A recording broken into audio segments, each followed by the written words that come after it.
हाय दोस्तों, good morning to all of you. दोस्तों, आप सब कैसे हैं? मैं वैभवी तिवारी स्वागत करती हूं आपका हमारे YouTube channel study mega point में। दोस्तों, आज हमारे यूनिट 5 का लेक्चर नंबर 6 है न्यूट्रल ग्राउंड का नेक्स्ट टॉपिक। दोस्तों, क्या है? सॉलिड अर्थिंग मेथड, मतलब क्या? ठोस भू संपर्कन विधि। दोस्तों, यह मेरा जो ठोस भू संपर्कन विधि है यह मेरा इम्पोर्टेंट है। दोस्तों, आज मेरा दो इम्पोर्टेंट टॉपिक है। फर्स्ट है मेरा सॉलिड अर्थिंग मेथड और सेकंड है दोस्तों रेजिस्टेंस न्यूट्रल अर्थिंग मेथड। दोस्तों, इसके साथ हम आपको बताएंगे कि रिएक्टर अर्थिंग। दोस्तों, तीनों अर्थिंग के बारे में बताएंगे, सॉलिड, रेजिस्टेंस और रिएक्टर, तीनों अर्थिंग के बारे में आज बताएंगे। तो आइए दोस्तों चलते हैं। सॉलिड अर्थिंग मेथड होता क्या है, मतलब क्या? ठोस भू संपर्कन विधि क्या होता है? इसमें उदासीन को एक नगण्य प्रतिरोध तथा प्रतिघात रहित सुचालकीय तार द्वारा डायरेक्ट अर्थ इलेक्ट्रोड से संयोजित किया जाता है। मतलब क्या है दोस्तों कि इसमें जो उदासीन को एक नगण्य प्रतिरोध तथा प्रतिघात का रहित सुचालकीय तार द्वारा उसमें क्या करते हैं दोस्तों, तार द्वारा प्रत्यक्ष उस भू उदय से क्या करते हैं दोस्तों, उद्गय से जोड़ देते हैं। मतलब क्या? डायरेक्ट अर्थ इलेक्ट्रोड से हम क्या करते हैं दोस्तों, कनेक्ट कर देते हैं। जो पृथ्वी से अच्छा संपर्क रखता है दोस्तों, जो क्या करता है, पृथ्वी से अच्छा कांटेक्ट रखता है। इस विधि का मुख्य अक्ष प्रणाली के उदासीन बिंदु को सभी प्राचलन स्थितियों के अंतर्गत भू विभव पर लाना है। मतलब क्या है दोस्तों कि इस विधि का जो मुख्य उपयोग है, मुख्य क्या कार्य का है कि प्रणाली के उदासीन जो बिंदु होते हैं, बिंदु को सभी प्राचलन जहां जहां कार्य हो रहा है दोस्तों, वहां की स्थितियों के अंतर्गत भू विभव पर लाना है, ताकि फॉल्ट की स्थिति में लाइन चालक की फेज वोल्टता और प्रणाली की समान वोल्टता से अधिक न बढ़ सके। मतलब क्या है दोस्तों कि ताकि जो मेरा फेज होगा उसकी कंडीशन फॉल्ट होगा, फॉल्ट की कंडीशन में जो मेरी लाइन होगी, मतलब जो लाइन होगी वो कंडक्टर की जो फेज वोल्टता होगी उस प्रणाली की सामान्य वोल्टता से अधिक न बढ़ सके। दोस्तों, ये जो मेरा डायग्राम है यह सेम दोस्तों आर्क समन कुंडली की तरह है। जो मेरा दोस्तों ये इसका रेजिस्टेंस न्यूट्रल अर्थिंग ग्राउंडिंग या सॉलिड अर्थिंग मेथड है या फिर आर्क समन कुंडली जो दोस्तों है, सबका डायग्राम सेम है। अंतर क्या है दोस्तों कि इसमें एक अल्टरनेटर लगा होता है दोस्तों, और यह भी सेम देखिए डायग्राम आप उसमें भी देखे थे। जो मेरा आर्क समन कुंडली था सेम डायग्राम था दोस्तों, इसमें भी फॉल्ट की कंडीशन होगी। आईएफ जो होगा आईसीएफ के बराबर होगा दोस्तों। यह मेरा क्या है, कैपेसिटर लगा है जिसकी धारा किसकी धारा है नीचे, यहाँ पे करंट आ गई, यह कहाँ हो जाएगी दोस्तों, ग्राउंडेड हो जाएगी। और जो मेरा आईसीएफ है दोस्तों, यह कहाँ आएगा, इस दिशा में बढ़ जाएगा, और यह भी क्या होगा दोस्तों, ग्राउंडेड होगा। मेरी फॉल्ट होगी, किसी भी परिस्थिति फॉल्ट होगी वो भी क्या हो जाएगी, ग्राउंडेड हो जाएगी। मतलब क्या है दोस्तों कि अगर किसी भी मेरे घर में लाइट ज़्यादा करंट ज़्यादा आ रही है और हम जिसका रेजिस्टेंस अगर मतलब जिसका रेजिस्टेंस प्रतिरोध कम हो, तो वह जो लाइन होगी दोस्तों वह कहाँ चली जाएगी, ग्राउंड में चली जाएगी। अगर दोस्तों वही रेजिस्टेंस का मान अधिक हो जाता है तो हमें मतलब हमें करंट लग सकती है। दोस्तों, मेरा क्या है, तीनों तार है RYB। आइए दोस्तों इसके बाद इसका लाभ देखते हैं, इसमें क्या क्या लाभ होती है। इसका मुख्य लाभ यह है कि इसमें न्यूट्रल प्रभावी रूप से भू विभव पर होता है। दोस्तों, क्या होता है, इसका मुख्य लाभ क्या होता है कि जो इसमें न्यूट्रल होता है वह प्रभावी रूप से भू विभव पर होता है।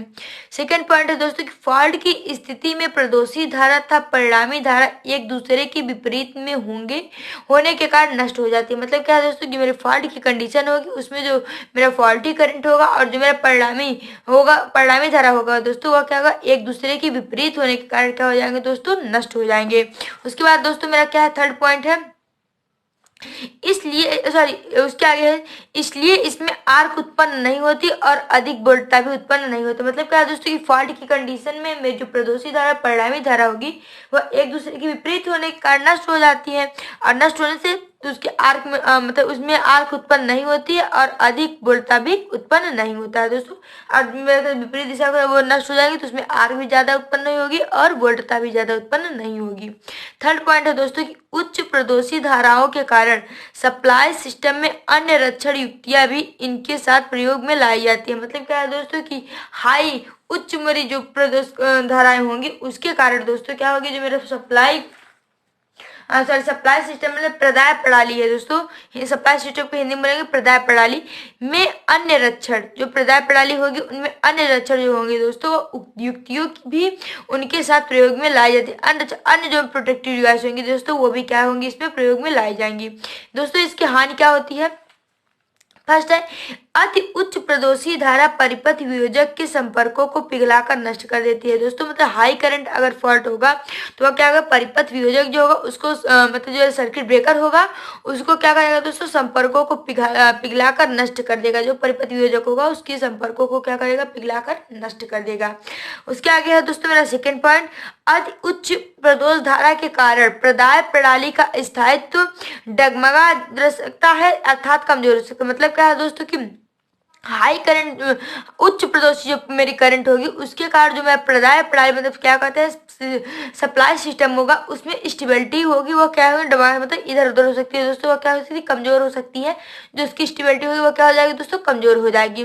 उसके बाद दोस्तों मेरा थर्ड पॉइंट है, भू परिपथ का प्रतिरोध अति निम्न होने के कारण भू प्रदोषी धारा अति उच्च होती है। मतलब क्या है दोस्तों कि मेरा जो अर्थ मतलब जो अर्थ है भू परिपथ है, सर्किट है, उसका प्रतिरोध जो होगा अति निम्न होने के कारण बहुत ही लो होगा दोस्तों।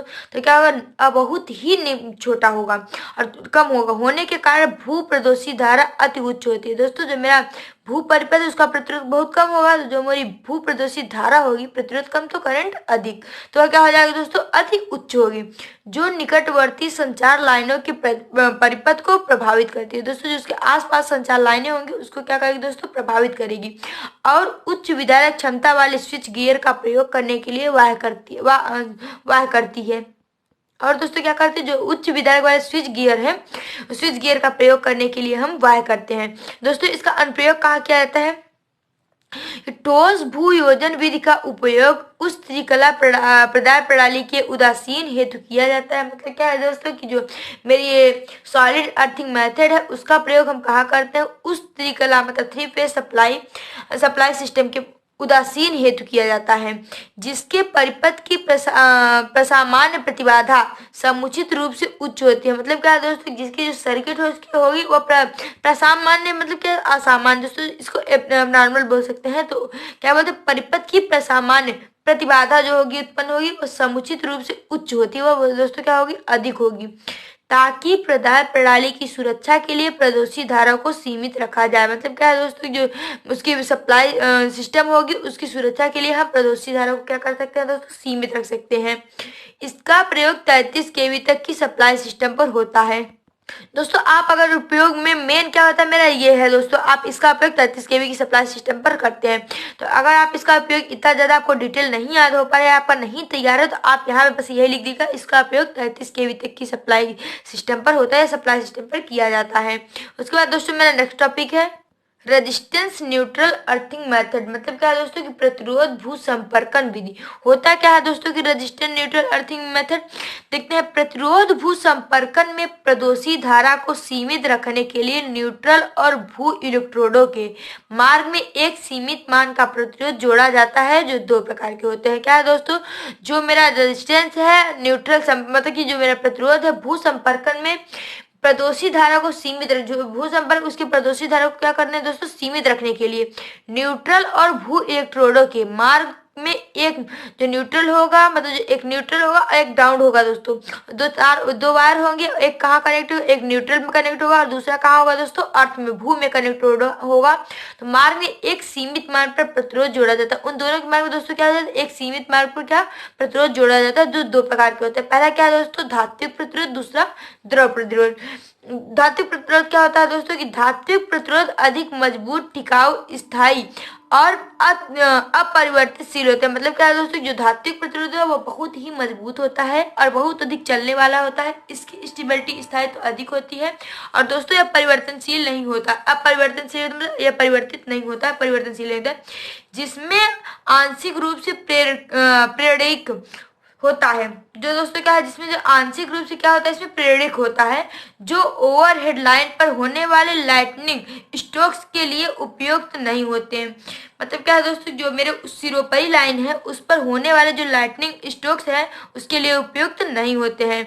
इसलिए द्रव प्रतिरोध एक शुद्ध प्रतिरोध होता है, जिसमें निम्न प्रदोष नहीं होते। दोस्तों जो मेरा द्रव प्रतिरोध है वह क्या होता है दोस्तों, वह शुद्ध प्रतिरोध होता है। मेरा लिक्विड रेजिस्टेंस मतलब द्रव प्रतिरोध लिक्विड रेजिस्टेंस है दोस्तों, यह क्या करता है, ये शुद्ध होता है और यह शुद्ध है, इसके मतलब इसमें कौन कौन से दोस्त नहीं होते दोस्तों, जैसे क्या अर्थ अर्थ फॉल्ट दोस्त नहीं होते, फेस टू फेस फॉल्ट नहीं होते हैं, और ओवर करंट फॉल्ट, ये तीनों नहीं होते हैं दोस्तों। इसमें क्या क्या, earth fault, face to face fault और ओवर करंट फॉल्ट, ये तीनों फॉल्ट इसमें नहीं होते हैं दोस्तों। आप इसका डायग्राम देख लीजिए, सेम डायग्राम जैसे आप इसका सॉलिड अर्थिंग मेथड का बनाया है वैसे ही, लेकिन दोस्तों इसमें क्या, इसमें एक रेजिस्टेंस लगा हुआ है दोस्तों, और यह क्या है, इसका एक पॉइंट मतलब कि क्या कहते हैं, एक न्यूट्रल से कनेक्ट है दोस्तों, ये है न्यूट्रल से कनेक्ट है, और दूसरा पॉइंट दोस्तों क्या है, मतलब कि रेजिस्टेंस लगा के दोस्तों इसमें क्या किया है, ग्राउंडेड कर दिया गया है। इसमें दोस्तों जो आई एफ होगा वो ICF के बराबर होगा, और ये जो IF होगा ये भी दोस्तों इधर मूव करेगा। इसमें दोस्तों यह देखिए दो कैपेसिटर लगा होता है, वही है दोस्तों ICR और ICY, और दोस्तों ये मेरा 3 वायर है RYB। लेकिन इसमें क्या है दोस्तों कि जो मेरा प्रतिरोध है वो, मतलब जो भू संपर्क प्रतिरोध दोस्तों, वह क्या होगा, जो प्रदोषी फॉल्ट होगा तो वह क्या होगा दोस्तों, यह रेजिस्टेंस के बाद यह रेजिस्टेंस एक सीमित मान पर जोड़ा जाता है दोस्तों। यह मेरा जो रेजिस्टेंस है अगर ये फेल जाएगा तो जो मेरा करंट होगा दोस्तों वह क्या हो जाएगा, ग्राउंडेड हो जाएगा। उसके बाद है दोस्तों हमारा इसका फेजर डायग्राम, यह मेरा परिपथ आरेख है दोस्तों, लेकिन इसका सदिश आरेख है जिसको क्या बोलते हैं, फेजर डायग्राम। आइए दोस्तों देखते हैं फेजर डायग्राम क्या होता है मेरा।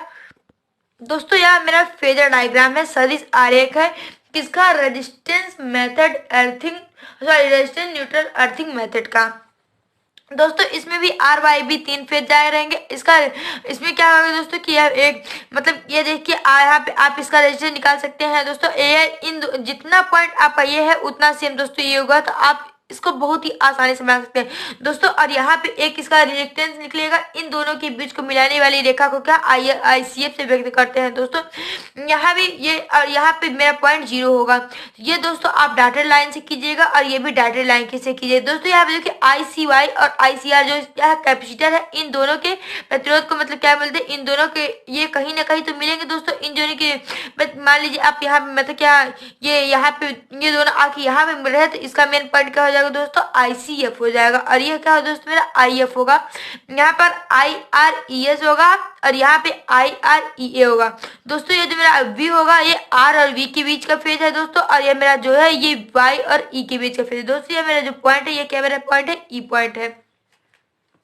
ठीक है दोस्तों, आइए दोस्तों इसका देखते हैं लाभ क्या होता है, इसमें क्या लाभ होते हैं, इसमें एडवांटेज क्या होते हैं, किसमें, रेजिस्टेंस न्यूट्रल अर्थिंग मेथड में। फर्स्ट है दोस्तों क्या, प्रतिरोध का मान बदलकर आर्क भू प्रतिरोध को नियंत्रित किया जा सकता है। मतलब क्या है दोस्तों कि रेजिस्टेंस का मान हम बदलकर जो मेरा आर्क अर्थ फॉल्ट है उसको हम क्या कर सकते हैं दोस्तों, नियंत्रित कर सकते हैं। प्रतिरोध की उपस्थिति में प्रदोषी धारा कम भू प्रतिरोध धारा प्रवाहित करती है दोस्तों। जब मेरी प्रतिरोध की कंडीशन होगी तो उसमें जो मेरा फॉल्ट करंट होगा वह कम अर्थ प्रदोष में कम अर्थ होगा धारा प्रवाहित करती है। थर्ड पॉइंट है दोस्तों कि प्रतिरोध की उपस्थिति में सिस्टम की स्टेबिलिटी बढ़ जाती है। मतलब क्या दोस्तों कि जो प्रतिरोध की कंडीशन होगी उसमें जो मेरा प्रदाय होगा उसकी क्या होगी, स्थायित्वता क्या हो जाएगी दोस्तों, बढ़ जाएगी। उसके बाद क्या है दोस्तों मेरी हानि है, इसमें क्या क्या डिसएडवांटेज होंगे। एडवांटेज तो देख लिया दोस्तों हमने, इसका डिसएडवांटेज क्या होगा, यह विधि ठोस उदासीन भू संपर्कन विधि से महंगी होती है दोस्तों। यह कैसी है, यह जो मेरी विधि है वह जो मेरी सॉलिड अर्थिंग मेथड है उससे क्या होगी दोस्तों, यह महंगी पड़ेगी या महंगी होगी। सेकेंड पॉइंट क्या है दोस्तों कि प्रदोष के समय प्रतिरोध में उच्च विद्युत ऊर्जा का ह्रास होता है। मतलब क्या दोस्तों कि जो मेरे फॉल्ट के टाइम पे क्या जो मेरा प्रतिरोध होगा वह बहुत ही हाई विद्युत ऊर्जा को क्या करेगा, ह्रास करेगा, मतलब खपत करेगा। थर्ड पॉइंट क्या है दोस्तों कि उच्च वोल्टता की उपस्थिति में उपकरण विद्युत रोधी हो जाता है और प्रणाली का न्यूट्रल बिंदु स्थापित हो जाता है। मतलब क्या दोस्तों जो मेरी उच्च हाई वोल्टता की उपस्थिति में क्या होगा, उपकरण जो होगा विद्युत रोधित हो जाता है, मतलब इंसुलेशन हो जाता है, और प्रणाली में जो न्यूट्रल बिंदु होगा वह क्या होगा दोस्तों, स्थापित हो जाएगा। दोस्तों इसका उपयोग हम कहाँ पे करते हैं, इसका उपयोग 2.2 kV से लेकर 33 kV के बीच तथा 500 kVA से अधिक शक्ति पर किया जाता है दोस्तों। उपयोग हमने इसका जानबूझकर डिटेल है क्योंकि आप उपयोग में इतना थोड़ा सा मेन मेरा यही है कि इसका उपयोग कहाँ किया जाता है। हम इसका उपयोग कहाँ करते हैं, 2.2 kV से लेकर 33 kV के बीच तथा 5000 kVA से अधिक शक्ति मतलब पावर सप्लाई पर किया जाता है। उसके बाद दोस्तों हमारा नेक्स्ट टॉपिक है क्या है दोस्तों कि रिएक्टेंस अर्थिंग। दोस्तों इसमें हमारा कोई भी डायग्राम नहीं है। रिएक्टेंस अर्थिंग मतलब क्या है दोस्तों, प्रतिघात भू संपर्कन विधि। होता क्या है ये रिएक्टेंस अर्थिंग मेथड मेरा, इसमें कोई भी डायग्राम नहीं होता। फर्स्टली दोस्तों ये मेरे इसमें कोई भी डायग्राम नहीं होता है। देखते हैं दोस्तों मेरा प्रतिघात भू संपर्कन विधि होती क्या है। इसमें सिर्फ विधि है, मेथड है दोस्तों। इस परिपथ में एक प्रतिघात को न्यूट्रल और भूमि के बीच जोड़ा जाता है। दोस्तों इसमें जो ये जो सर्किट है, एक प्रतिघात को न्यूट्रल और भूमि के बीच जोड़ा जाता है। इसका डायग्राम भी दोस्तों सेम होगा। जहाँ पे हम, अगर आप बनाना चाहे तो बना लीजिएगा। जहाँ पे रेजिस्टेंस है वहां पे हम क्या कर लेंगे दोस्तों, प्रतिघात को न्यूट्रल से भूमि से अर्थिंग से जोड़ देंगे। वो भी अर्थिंग से करंट, जहाँ पे रेजिस्टेंस है वहां पे आप क्या लगा देंगे, प्रतिघात लगा देंगे। बाकी एक तो पार्ट न्यूट्रल से कनेक्ट ही रहता है। उसके आगे दोस्तों प्रतिघात का प्रयोग फॉल्ट करंट को सीमित करने के लिए किया जाता है। दोस्तों जो मेरा प्रतिघात होता है उसका जो प्रयोग हम किसको करते हैं, फॉल्ट करंट को सीमित मतलब क्या करते हैं, नियंत्रित करने के लिए करते हैं।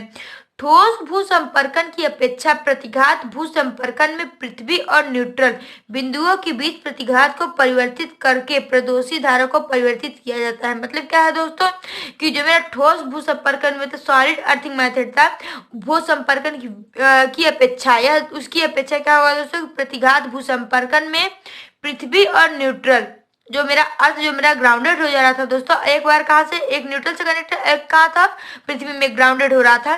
तो बिंदुओं के बीच प्रतिघात को परिवर्तित करके प्रदोषी धारा को परिवर्तन किया जाता है। दोस्तों जहाँ पे रेजिस्टेंस लगा था वहां पे आप प्रतिघात को लगाकर इसकी प्रदोषी धारा को परिवर्तित कर हम अपना काम कर सकते हैं। उसके बाद दोस्तों क्या है कि निम्न दोष के कारण इस विधि को प्रयोग नहीं किया जाता है। दोस्तों इसमें क्या क्या फॉल्ट होते हैं जिसके कारण हम इसका प्रयोग नहीं करते हैं। आइए दोस्तों देखते हैं कि इसमें फर्स्ट क्या है कि सामान्य प्रदोष अवस्था में इस विधि में प्रदोष भू संपर्कन की अपेक्षा उच्च रेटिंग के प्रोटेक्टिव डिवाइस का प्रयोग किया जाता है। इसमें क्या है दोस्तों कि जो सामान्य फॉल्ट की कंडीशन होगी दोस्तों, इस विधि में जो मेरा फॉल्ट होगा वो अर्थ से कनेक्ट की अपेक्षा मतलब कि भू संपर्कन की अपेक्षा उच्च रेटिंग, हाई रेटिंग की दोस्तों प्रोटेक्टिव डिवाइस की इसमें क्या होती है, प्रोटेक्टिव डिवाइस का प्रयोग किया, जिसके कारण दोस्तों हम इसका प्रयोग नहीं करते हैं। ये इसका दोस्तों दोष है कि इसके कारण हम इसका प्रयोग नहीं करते हैं। सेकेंड पॉइंट क्या है दोस्तों कि फॉल्ट की अवस्था में उच्च क्षणिक वोल्टता उत्पन्न होता है। मतलब क्या है दोस्तों कि फॉल्ट की जो कंडीशन होगी दोस्तों उसमें हाई ट्रांजिएंट वोल्टेज उत्पन्न होता है, हाई क्षणिक वोल्टता उत्पन्न होती है, जिसके कारण हम इसका मतलब रिएक्टेंस अर्थिंग मेथड का प्रयोग नहीं करते हैं। दोस्तों इसमें दो ही फॉल्ट होते हैं, इसके कारण हम इसका प्रयोग नहीं करते हैं। तो थैंक यू दोस्तों। अगर आपको हमारी यह वीडियो पसंद आया तो आप हमारे वीडियो को लाइक करें, चैनल को सब्सक्राइब करें तथा ज्यादा से ज्यादा शेयर करें। तो थैंक यू दोस्तों, मिलते हैं हम आपको नेक्स्ट लेक्चर में। Thank you, that's all.